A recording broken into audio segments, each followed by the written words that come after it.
எல்லா பெண்களும் தெரிஞ்சிருக்க வேண்டிய ஒரு முக்கியமான விடயம் வெஜினல் ஹைஜீன். பார்த்துடலாமா? நிறைய பெண்கள் காமனாக பண்ணுற ஒரு மிஸ்டேக், தங்களோட பெண்ணுறுப்பை சுத்தமாக வச்சுக்கிறதுக்காக தினமும் சோப் போட்டு வாஷ் பண்ணுறது ப்ளஸ் ஃப்ரீக்வெண்ட்டாக வெஜினல் வாஷ் யூஸ் பண்ணுறதெல்லாம். இது நமக்கு ஆபத்து தான் விளைவிக்கும்.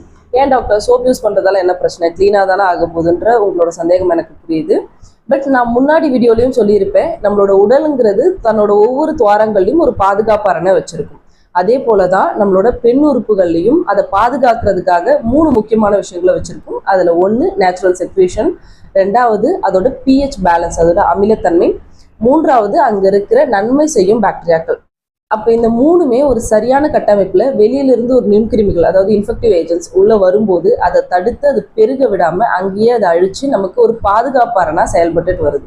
இந்த மாதிரி சோப், வெஜினல் வாஷ் போன்ற கெமிக்கல் ஏஜென்ட்ஸ்க்கு ஃப்ரீக்வெண்ட்டாக எக்ஸ்போஸ் ஆகிட்டே இருக்கும்போது நம்மளோட வெஜினால இருக்கிற சமநிலை பாதிக்கப்பட்டு அதன் மூலமாகவே ஃபியூச்சரில் அடிக்கடி யூரினரி ட்ராக் இன்ஃபெக்ஷன் வரதுக்கான வாய்ப்புகளும், வெஜினல் இன்ஃபெக்ஷனும் வெஜினல் ட்ரைனஸும் ஏற்படுறதுக்கான சான்சஸ் இருக்குது. அப்போ என்னதான் டாக்டர் பண்ணுறது அப்படின்னா ரொம்ப சிம்பிளுங்க. நார்மல் வாட்டர், அப்படி இல்லைன்னா மிதமான சூடு இருக்கிற தண்ணியை வச்சு வாஷ் பண்ணுறது மட்டுமே போதுமானது. நன்றி.